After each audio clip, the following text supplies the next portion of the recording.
Halo, Assalamualaikum warahmatullahi wabarakatuh.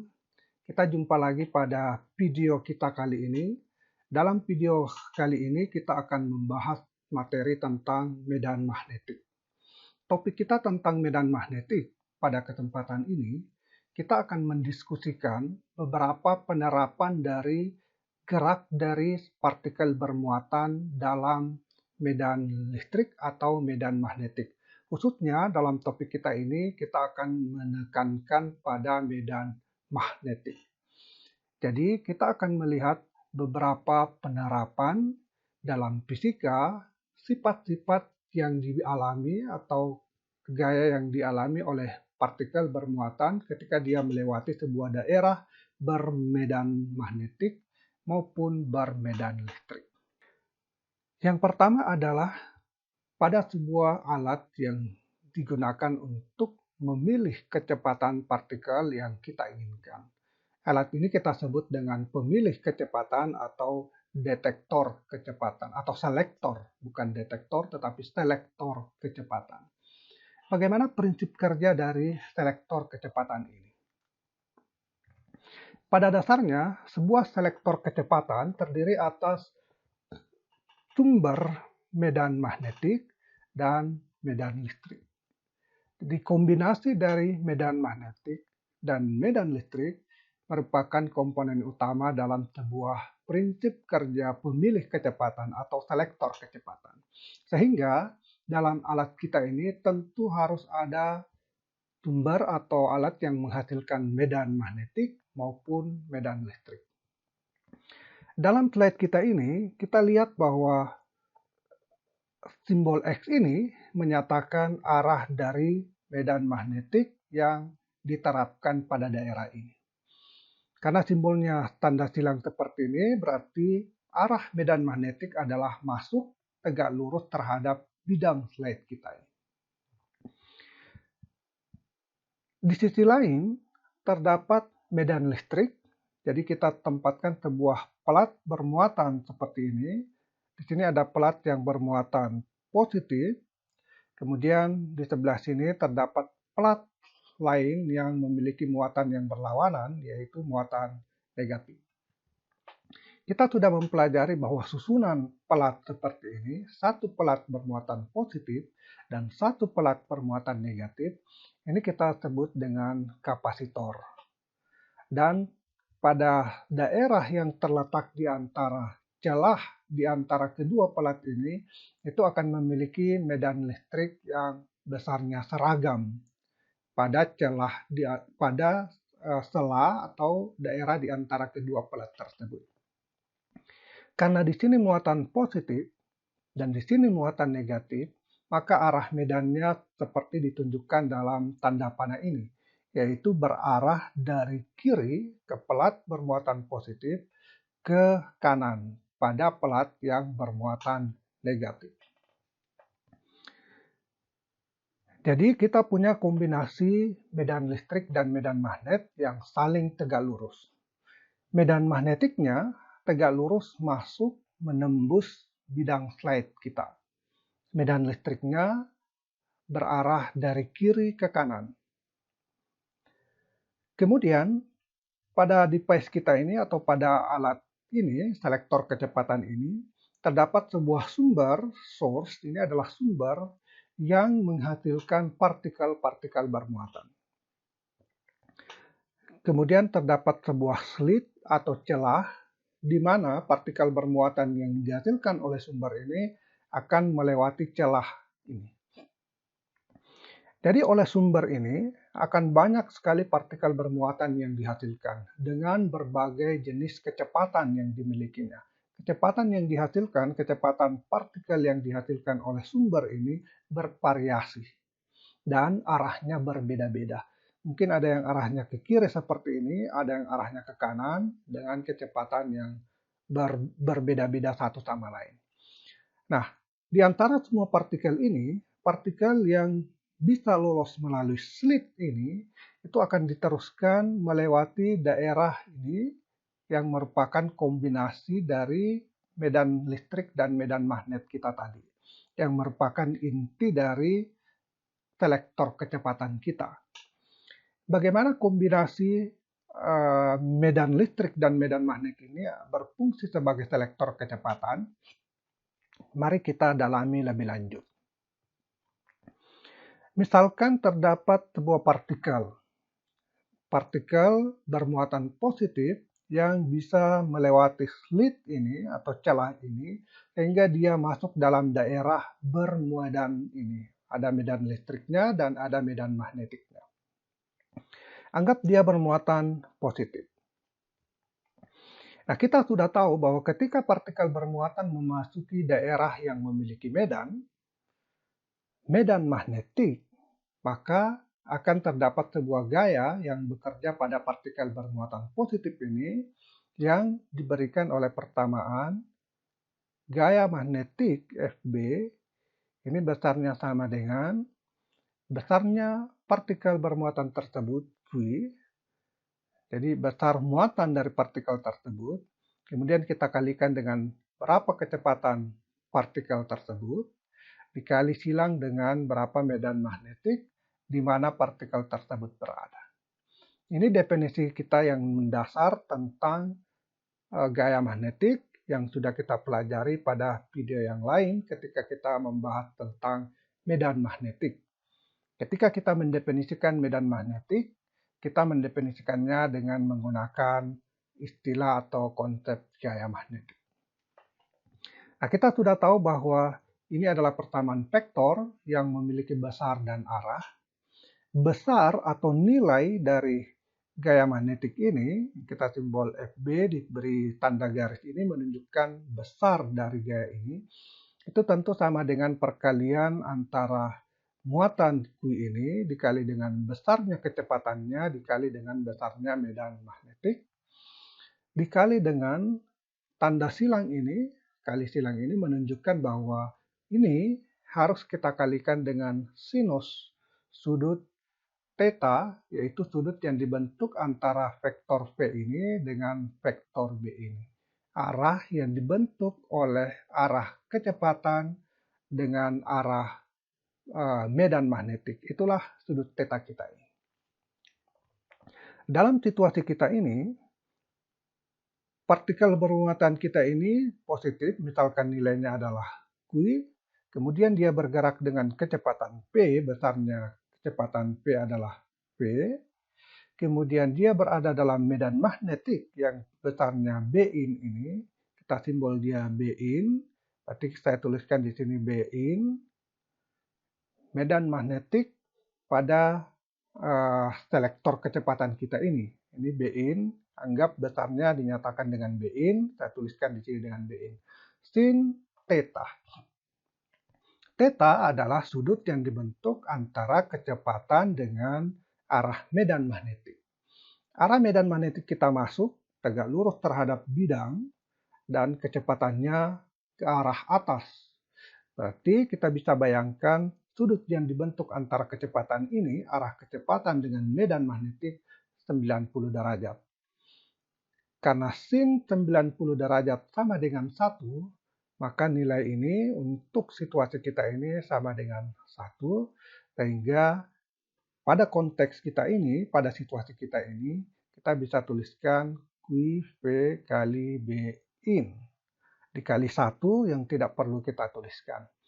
Inilah besar dari gaya magnetik yang dialami oleh partikel bermuatan positif.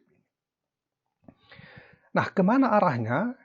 Ingat, persamaan kita ini adalah persamaan vektor yang mengandung besar dan arah. Besarnya tentu saja adalah yang barusan kita temukan ini, yang kita tuliskan. Sekarang kemana arahnya? Arahnya bisa kita tentukan dengan menggunakan aturan tangan kanan.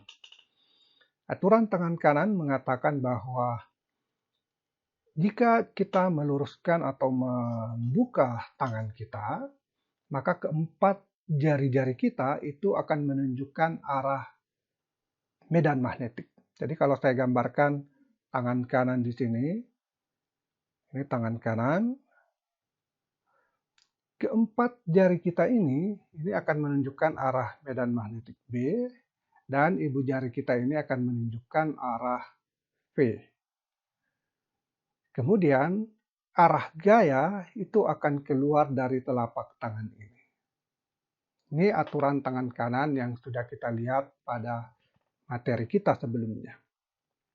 Nah, kalau kita gunakan aturan tangan kanan ini pada situasi kita di sini, di mana ibu jari kita searah dengan arah kecepatan, kemudian keempat jari tangan kita menunjuk masuk ke dalam bidang ini, maka gaya magnetik atau telapak tangan kita secara otomatis akan mengarah ke sebelah ini, ke sebelah kiri, dan arah itu menunjukkan arah dari medan magnetik, arah dari gaya magnetik seperti yang digambarkan dalam gambar kita ini.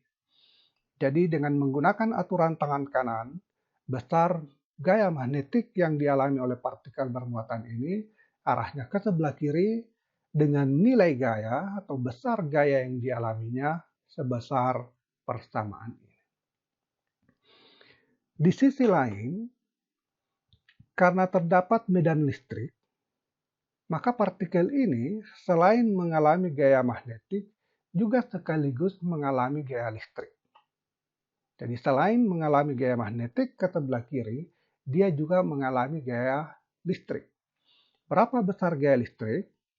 Pada materi kita sebelumnya, kita sudah tahu bahwa ketika partikel bermuatan bergerak dalam daerah bermedan listrik, dalam daerah yang memiliki medan listrik, di bawah pengaruh medan listrik, maka partikel tersebut akan mengalami gaya listrik yang dinyatakan dengan persamaan Fe, gaya listrik, ini sama dengan besarnya muatan tersebut dikali dengan besar medan listrik di mana partikel tersebut berada.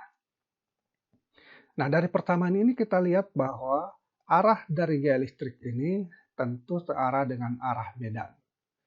Kita tidak punya embel-embel tanda cross pada persamaan ini, sehingga secara otomatis arah dari gaya listrik ini pasti searah dengan arah medan listrik kita, dengan catatan partikel kita adalah partikel yang bermuatan positif.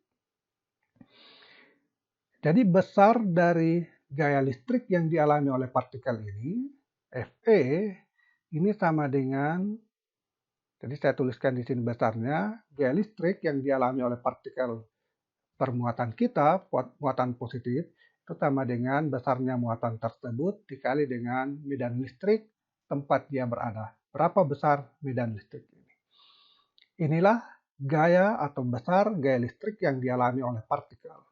Arahnya tentu searah dengan arah medan listrik dari kiri ke kanan, sehingga partikel ini mengalami gaya listrik ke arah kanan seperti di gambar kita ini.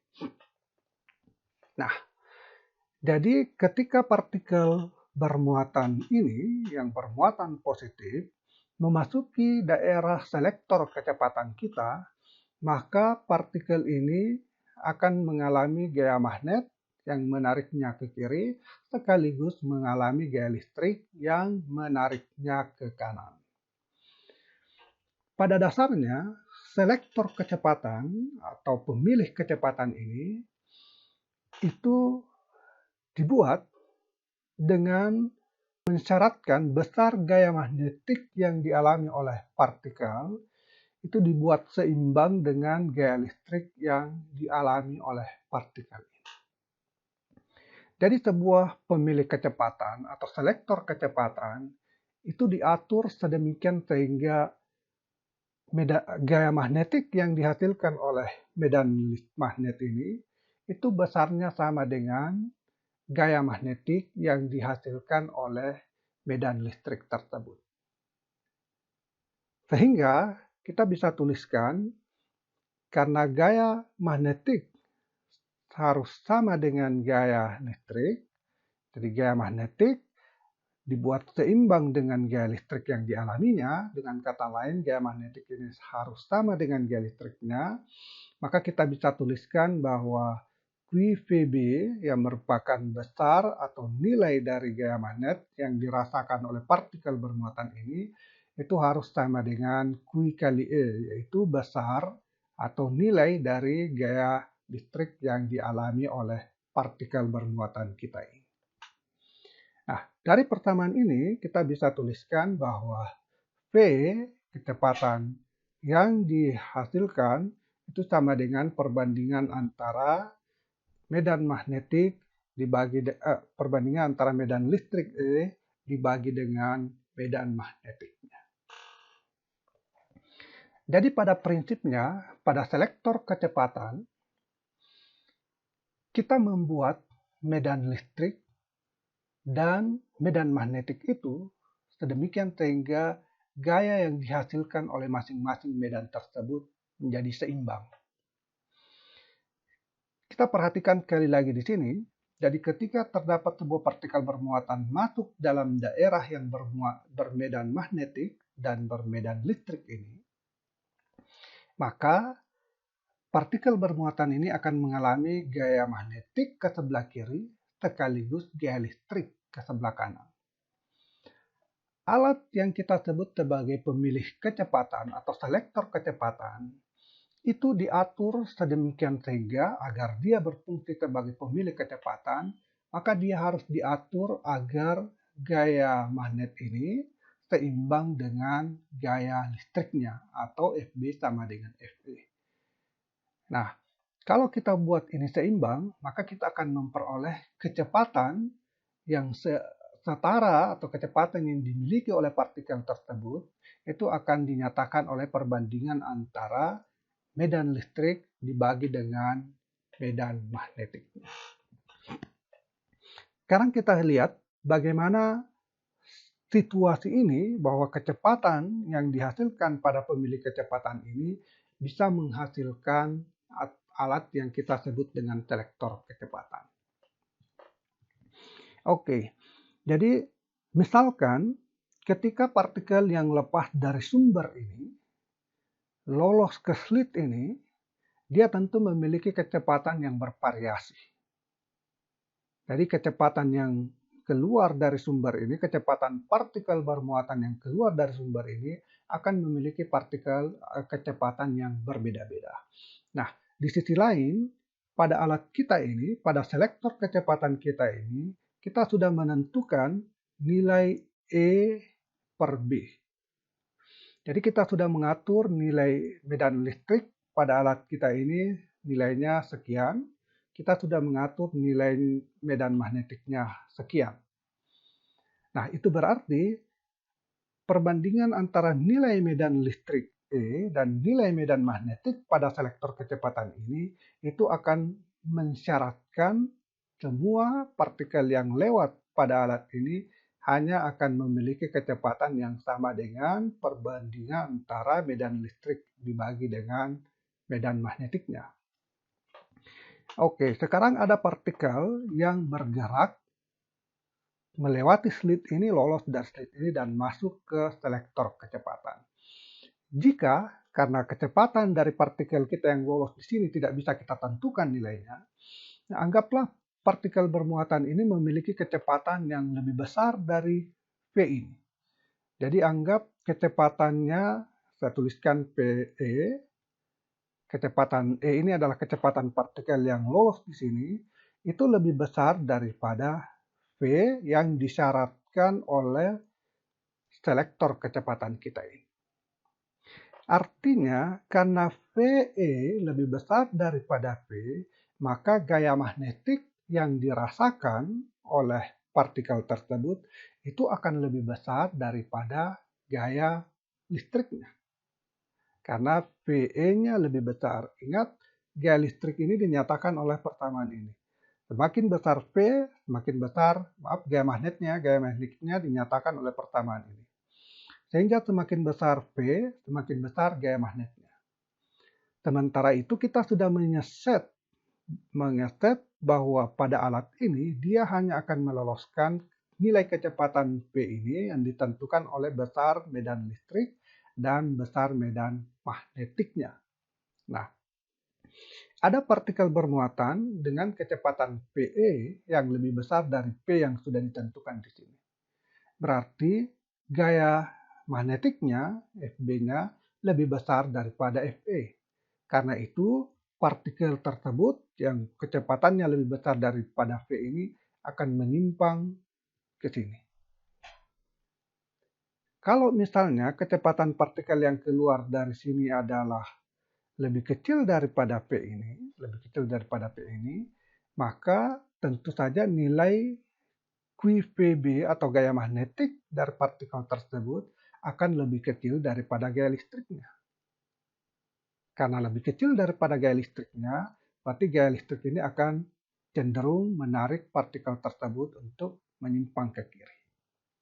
Jadi semua partikel yang lewat di sini, ada ribuan partikel yang bisa lewat di celah ini yang dihasilkan oleh sumber dengan kecepatan yang bervariasi.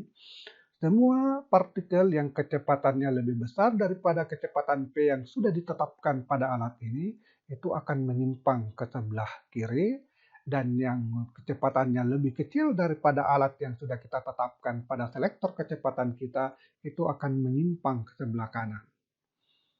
Satu-satunya yang boleh lolos hanyalah kecepatan yang memenuhi persyaratan ini. Sehingga di ujung di sini, partikel yang keluar yang bisa lolos dari daerah ini adalah partikel yang hanya memiliki kecepatan V yang sama dengan nilai kecepatan yang sudah ditetapkan untuk selektor kecepatan kita itu. Itulah sebabnya kombinasi ini kita sebut dengan selektor kecepatan. Karena alat ini hanya memilih melewatkan partikel bermuatan yang memiliki kecepatan tertentu yang diinginkan. Kecepatan yang diinginkan itu ditentukan oleh besar medan listrik yang kita berikan dibagi dengan medan magnetik yang kita gunakan dalam alat tersebut. Itulah prinsip dari selektor kecepatan. Kita sudah lihat bahwa selektor kecepatan bekerja berdasarkan kombinasi dari medan magnetik dan medan listrik. Medan magnetik akan menghasilkan gaya magnet, medan listrik akan menghasilkan gaya listrik. Dengan menyeimbangkan kedua gaya ini yang dihasilkan masing-masing oleh medan magnetik dan medan listriknya, maka kita bisa memperoleh bahwa kecepatan yang diizinkan untuk melewati selektor kecepatan itu adalah kecepatan yang sama dengan perbandingan nilai medan listrik dibagi dengan nilai medan magnetik. Partikel yang memiliki kecepatan yang lebih besar daripada kecepatan yang sudah ditetapkan itu akan menyimpang ke sebelah kiri. Sebaliknya, jika dia lebih kecil dari kecepatan yang diinginkan, maka dia akan menyimpang ke sebelah kanan. Selain sebagai pemilih kecepatan, gerak partikel bermuatan dalam medan, baik medan magnet maupun medan listrik, itu digunakan pada alat yang disebut dengan spektrometer massa. Spektrometer massa ini adalah sebuah alat yang digunakan untuk memisahkan ion-ion, yaitu partikel bermuatan, berdasarkan perbandingan massa terhadap muatannya. Bagaimana spektrometer massa ini bekerja? Mari kita lihat gambar skema pada slide kita ini. Jadi selektor kecepatan pada dasarnya terdiri atas sebuah pada spektrometer massa, maksud saya, jadi pada sebuah alat yang disebut dengan spektrometer massa, dia terdiri atas sebuah komponen yang disebut dengan pemilih kecepatan yang sudah kita bahas tadi. Tentu kita tahu bahwa fungsi dari pemilih kecepatan ini adalah menentukan berapa besar kecepatan dari partikel bermuatan yang kita inginkan. Kemudian partikel tersebut dilewatkan pada sebuah daerah yang bermedan magnetik, yang besar medan magnetiknya dinyatakan dengan B0 ini. Jadi spektrometer massa pada prinsipnya terdiri atas sebuah selektor kecepatan dan sebuah daerah yang memiliki medan magnetik yang dinyatakan dengan B0 in, seperti yang ada di slide kita ini. Nah, kita sudah tahu bahwa Ketika sebuah partikel bermuatan masuk dalam sebuah daerah bermedan magnetik seperti ini, maka partikel tersebut akan mengalami gaya magnetik. Kalau kita lihat situasi kita ini, partikel tersebut akan mengalami gaya magnetik yang kita sudah tahu dinyatakan dengan persamaan Fb sama dengan Q dikali dengan kecepatannya dikali dengan medan magnetik di mana partikel tersebut berada. Nah, karena partikel kita memasuki daerah yang bermuatan B ini yang masuk ke sini, maka kita bisa menggunakan aturan tangan kanan dan melihat bahwa partikel kita ini akan mengalami gaya magnetik ke sebelah kiri seperti ini. Sehingga partikel akan melengkung lintasannya membentuk lintasan setengah lingkaran dengan jari-jari R. Nah, pada sebuah benda yang bergerak melingkar, karena partikel kita ini mengalami gerak melingkar, kita sudah tahu bahwa berlaku kecepatan yang menyebabkan benda tersebut bergerak melingkar, maka haruslah terdapat sebuah gaya yang kita sebut dengan gaya sentripetal. Jadi pada sebuah benda yang bergerak melingkar, seperti halnya pada partikel kita ini, maka haruslah berlaku bahwa terdapat sebuah gaya yang kita sebut dengan gaya sentripetal. Gaya sentripetal ini harus sama dengan hukum kedua Newton untuk gerak melingkar, yaitu M kali A. Karena kita bicara tentang gerak melingkar, maka A ini adalah percepatan sentripetal yang sama dengan V kuadrat per R. R ini adalah jari-jari dari lintasan benda kita yang bergerak melingkar tersebut. Dalam hal ini, untuk situasi kita ini, maka jari-jarinya adalah R ini. Nah, yang menyebabkan atau yang berperan sebagai gaya sentripetal pada partikel kita ini, itu tidak lain adalah gaya magnetik ini, sehingga kita bisa tuliskan Q V kali B ini sama dengan M kali V kuadrat per R. Dari persamaan ini, kita bisa menuliskan perbandingan antara massa terhadap muatannya. Karena spektrometer ini berfungsi memisahkan ion-ion berdasarkan perbandingan massa terhadap muatannya. Jadi kalau kita tuliskan perbandingan massa terhadap muatan, M per Q, ini ada M, kita pindahkan Q di sini menjadi M per Q, maka itu akan sama dengan V kali B dikali dengan R dibagi dengan V kuadrat. Ini V adalah kecepatan partikel tersebut dan V di sini juga adalah kecepatan partikel yang sama. Berarti nilai V ini keduanya sama. Jadi di sini kita bisa hilangkan V-nya, di sini tinggal satu V di bawah. Oleh karena itu, bisa kita tuliskan M per Q sama dengan B dikali R dibagi dengan V. Nah, jadi pada saat sebuah partikel dengan kecepatan V masuk pada daerah ini, masuk pada area ini yang memiliki medan magnetik B0, arahnya masuk ke dalam, maka akan berlaku persamaan ini. M per Q, massa permuatan dari partikel yang masuk itu sama dengan besarnya medan magnetik di sini, yaitu B0, dikali dengan R, lintasan dari partikel tersebut, dibagi dengan V, kecepatannya pada saat dia masuk dari daerah di sini. Karena partikel yang masuk di daerah ini adalah partikel yang berasal dari selektor kecepatan ini, maka kita bisa mengetahui berapa besar kecepatan yang dimiliki oleh partikel tersebut ketika dia memasuki daerah ini. Tentu saja kecepatan itu adalah kecepatan yang ditentukan oleh selektor kecepatan ini.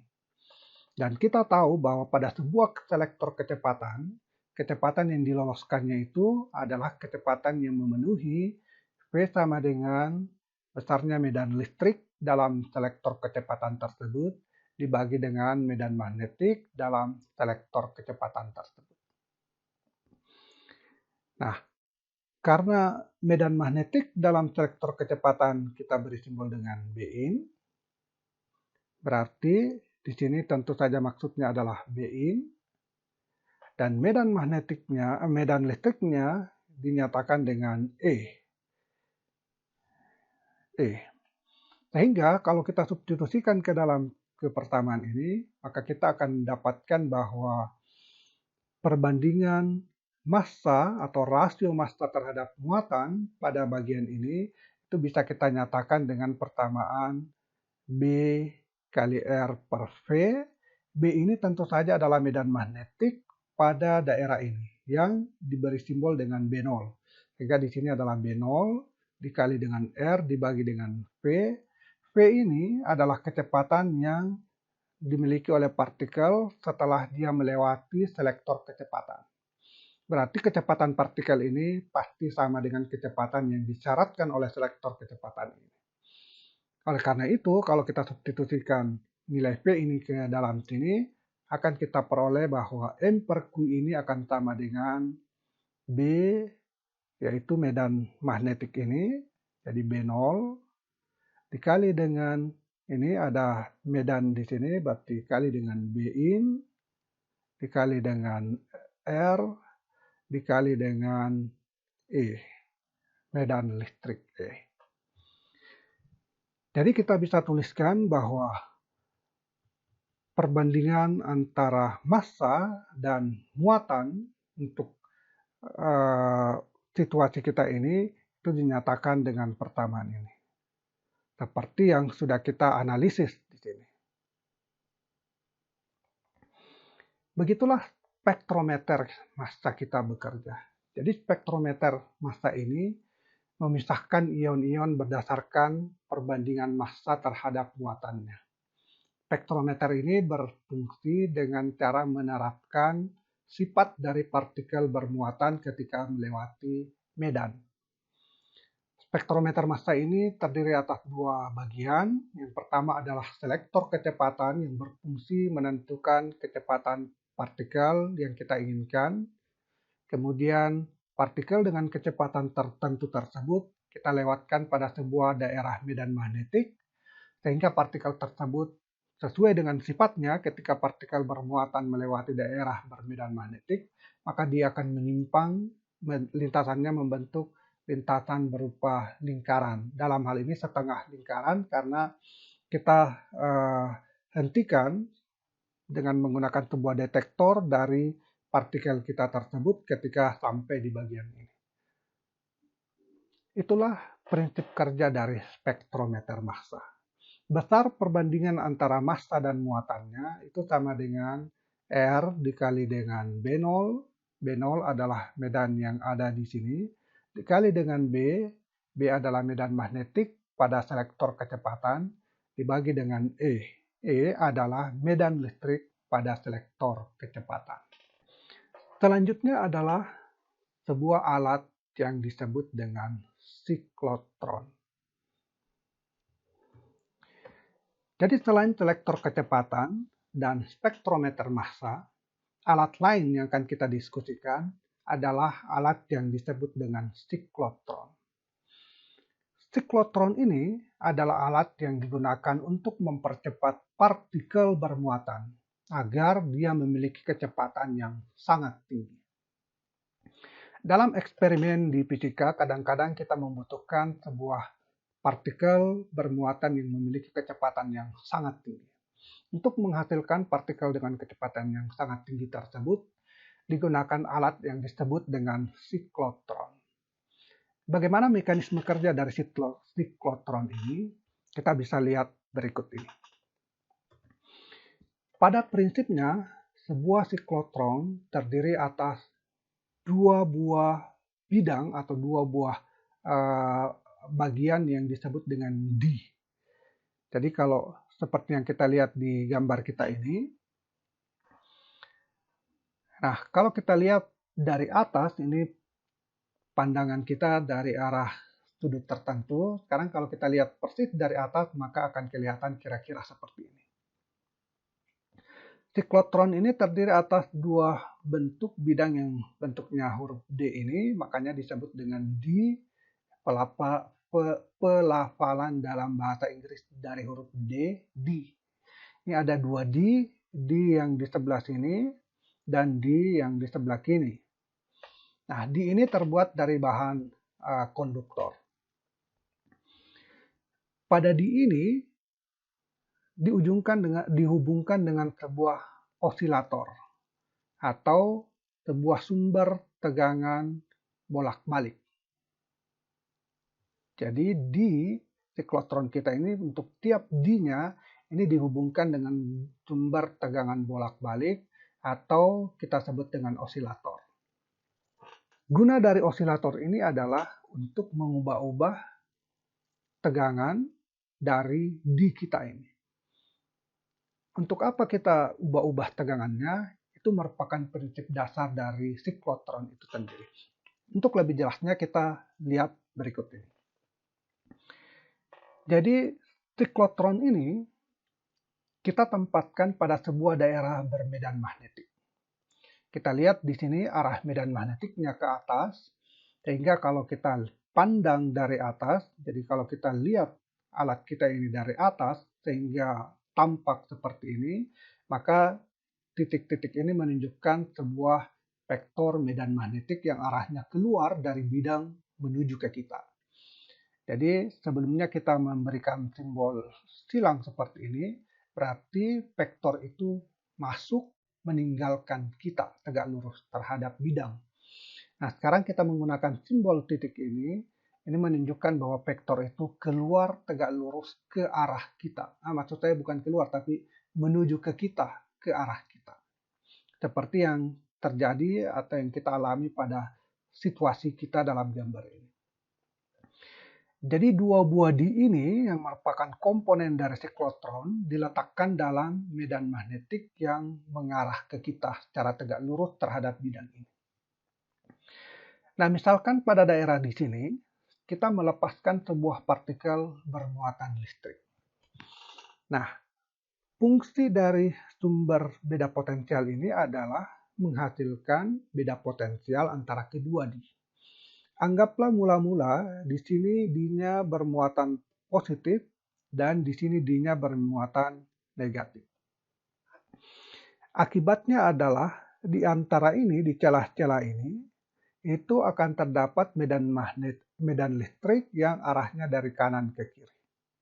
Medan listrik E. Partikel kita yang kita lepaskan di sini itu akan mengalami gaya listrik akibat keberadaan medan listrik.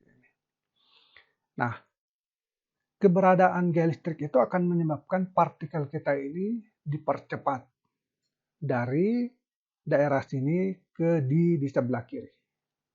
Jadi partikel kita akan masuk ke sebelah kiri mengalami percepatan akibat beda potensial yang dialami oleh partikel tersebut. Sebelumnya kita sudah melihat persamaan bahwa pada saat sebuah partikel bermuatan berada dalam medan magnetik, maka partikel bermuatan tersebut akan mengalami gerak melingkar.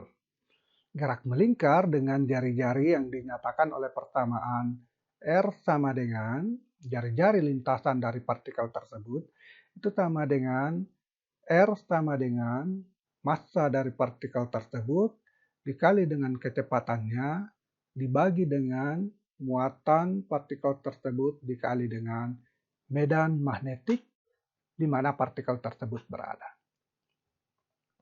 Atau kita bisa menuliskan persamaan ini untuk kecepatan. Jadi V sama dengan R dikali Q dikali dengan B. Jadi saya tuliskan persamaan ini untuk V. Jadi kecepatan sama dengan R kali Q dikali B dibagi dengan massa. Jadi ini adalah jari-jari lintasan benda partikel bermuatan ketika dia bergerak melingkar. Dalam situasi kita ini, partikel bermuatan kita akan bergerak melingkar. sehingga lintasannya akan memenuhi, jari-jari dari lintasannya akan memenuhi pertamaan ini. Pertamaan ini kita bisa tulis ulang untuk menyatakan kecepatan dari partikel tersebut tergantung pada jari-jarinya. Nah, sekarang kita kembali ke situasi di mana partikel bermuatan kita ini kita lepaskan di titik S ini, dan akibat medan listrik yang dihasilkan oleh potensial bolak-balik yang diterapkan pada kedua di ini, di mana di sini positif, di sini negatif, partikel kita ini akan dipercepat dari di sebelah kanan ke di sebelah kiri. Ketika dia memasuki di yang di sebelah kiri ini, terdapat medan magnetik yang arahnya keluar, dan partikel tersebut bergerak dengan kecepatan P. Tentu saja partikel ini akan bergerak dengan kecepatan P karena dia dipercepat akibat beda potensial antara kedua dia. Nah, jadi dia memiliki kecepatan P berada dalam medan magnetik D, maka tentu saja gerakannya akan mengalami gerak melingkar yang diberikan oleh pertamaan kita ini, baik yang di sebelah kiri maupun yang di sebelah kanan ini. Oleh karena itu, lintasan dari partikel kita akan membentuk seperti ini. Nah, inti dari siklotron adalah penerapan beda potensial delta P ini. Jadi pada sebuah siklotron, beda potensial delta P yang diberikan di antara kedua di ini itu diatur sedemikian sehingga frekuensinya atau periodenya itu sama dengan 1/2 dari periode gerak partikel kita ini untuk menempuh satu lingkaran penuh. Jadi periodenya atau frekuensinya sama dengan setengah dari periode partikel kita ini ketika dia bergerak menempuh satu kali lintasan penuh gerak melingkarnya.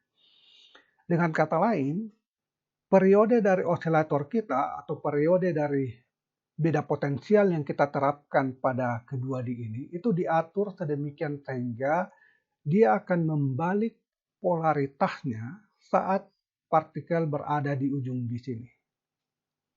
Jadi nilai polaritas dari kedua di ini itu akan berubah-ubah setiap kali partikel sampai pada ujung di yang lain. Jadi kita misalkan tadi polaritasnya pertama di sini positif, di sini negatif, sehingga partikel kita menempuh lintasan seperti ini. Begitu partikel tiba di sini, polaritas dari sumber tegangan bolak-balik kita ini diubah secara otomatis sehingga di sini menjadi positif, sini menjadi negatif. Akibatnya adalah partikel bermuatan ini yang ada di sini kembali mengalami percepatan karena medan listrik sekarang berubah dari kiri ke kanan, maka partikel bermuatan ini dipercepat dari di sebelah kiri menyeberang ke di sebelah kanan. Karena dia dipercepat, maka tentu dia akan mengalami perubahan kecepatan, bertambah kecepatannya. Kecepatan ini akan menyebabkan jari-jari bertambah. Ingat, R sebanding dengan kecepatan. Jadi ketika partikel berpindah ke di sebelah kanan ini, maka lintasan dari partikel ini akan semakin membesar karena jari-jarinya bertambah akibat pertambahan kecepatan. Begitu dia tiba di ujung di sini, polaritas dari tegangan kedua di kembali berubah secara periodik. Di sini kembali positif, di sini kembali menjadi negatif, sehingga partikel kembali mengalami percepatan dari di sebelah kiri menyeberang ke di, dari di sebelah kanan menyeberang ke di sebelah kiri. Partikel kembali dipercepat. Bertambah kecepatannya, akibatnya jari-jari lintasannya kembali bertambah besar. Begitu tiba di titik ini, polaritas dari kedua di kembali berubah, partikel dipercepat lagi menyeberang ke di sebelah kanan, dan kecepatannya bertambah, maka lintasannya pun akan semakin membesar jari-jarinya. Dan seterusnya, sehingga terakhir ketika dia telah melewati bagian dari di, dia akan dikeluarkan di ujung ini. Secara keseluruhan, partikel kita akan mengalami pertambahan energi kinetik yang terus-menerus terjadi setiap dia menyeberang dari satu D ke D berikutnya. Sehingga terakhir akan diperoleh kecepatan atau energi kinetik yang dimiliki oleh partikel tersebut sangat besar. Tentu saja energi kinetik ini setara dengan kecepatan yang dimiliki oleh partikel tersebut. Karena kita tahu bahwa energi kinetik ini yang besarnya sama dengan 1/2 mv kuadrat. Nah, antara kedua D ini kita berikan tegangan beda potensial sebesar delta P. Itu berarti pada kedua D ini terdapat potensial. Jadi pada saat kedua D ini kita berikan beda potensial delta P, maka antara kedua D ini akan memiliki beda potensial sebesar. Jadi kita tahu hubungan perubahan potensial, beda potensial, ini sama dengan energi potensial per satuan muatan. Ini topik kita pada materi kelistrikan, bahwa beda potensial pada sebuah tempat itu sama dengan energi potensial per satuan muatan. Nah, untuk kedua D kita ini, pada saat dia diberi potensial delta P, itu berarti antara kedua D ini memiliki beda potensial sebesar Q kali delta P. Jadi ada energi potensial U antara kedua D ini sebesar Q kali delta P akibat pemberian beda potensial ini. Nah, energi potensial ini digunakan ketika partikel bermuatan berada pada daerah yang memiliki energi potensial ini. Pada daerah D yang bermuatan positif, energi potensialnya lebih tinggi dibandingkan D yang bermuatan negatif. Nah, partikel bermuatan tersebut seolah-olah bergerak dari daerah berpotensial tinggi ke daerah berpotensial rendah.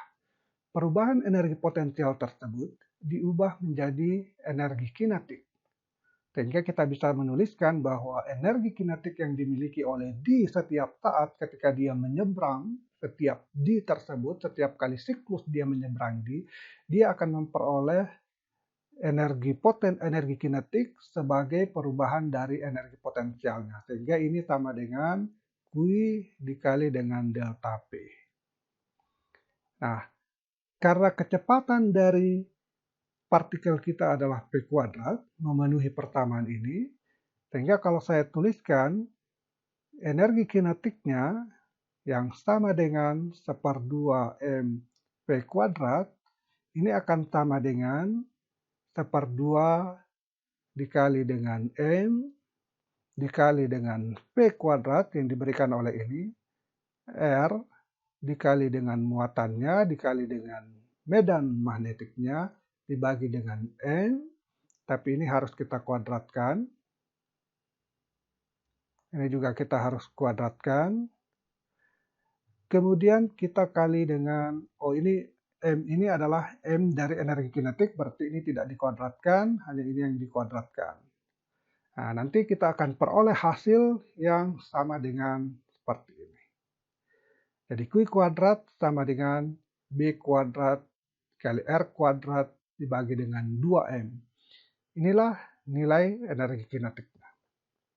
Dan energi kinetik ini sebanding dengan kecepatan kita.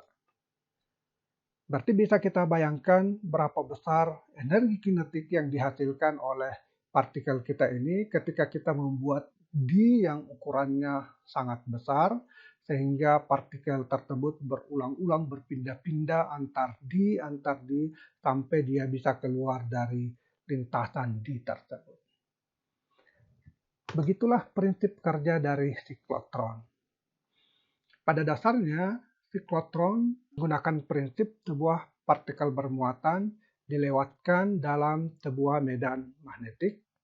Dengan menggunakan beda potensial antara kedua D, setiap kali partikel bermuatan tersebut berpindah dari satu D ke D di sebelahnya, maka dia akan menerima pertambahan energi kinetik sebagai konsekuensi dari pergerakannya dari satu beda potensial dari potensial tinggi ke potensial yang rendah yang dihasilkan oleh osilator yang diberikan pada alat tersebut. Setiap saat berpindah di, energi kinetiknya bertambah. Setiap saat berpindah di, energi kinetiknya terus bertambah. Sehingga semakin besar di yang digunakan, semakin besar energi kinetik akhir yang akan dihasilkan atau yang diterima oleh partikel tersebut. Semakin besar energi kinetiknya, maka semakin besar pula kecepatan dari partikel tersebut.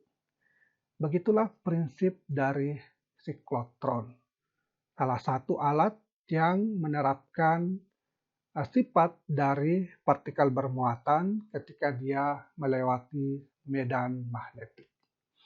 Itulah 3 alat yang memanfaatkan sifat dari partikel bermuatan ketika dia melewati daerah bermedan magnetik ataupun daerah bermedan listrik. Demikian video kita kali ini, mudah-mudahan dapat dipahami. Selamat belajar. Assalamualaikum warahmatullahi wabarakatuh.